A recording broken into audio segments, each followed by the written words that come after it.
Give me an overall picture, as we talked about, of the day that Jean-Marc started and what the domain looked like in 1989 when he took control, and what it looks like today. What do the last 30 years of work look like at the estate?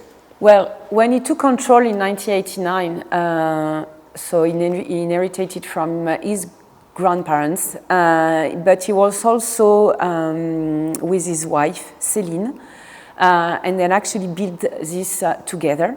They also had some land to plant, so the vineyard, as it was at the time, was not complete. So they had the potential to have the 24 hectares, but not everything was planted with vineyard. So they did it step by step, focusing on getting the better quality of the vineyard they had, and planting the right varietal on the parcels that remained empty and to be planted.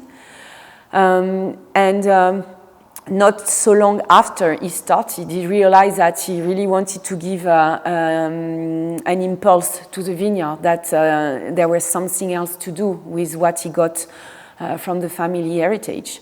A part of it was tasting wines with friends, with neighbors, with a local grower. He started to make his own opinion on the style he liked and the style he didn't, and make a choice, a choice to create his own champagne wines. And he realized a few years before 2009 that he wanted to use a biodynamic process. So it was a kind of long-term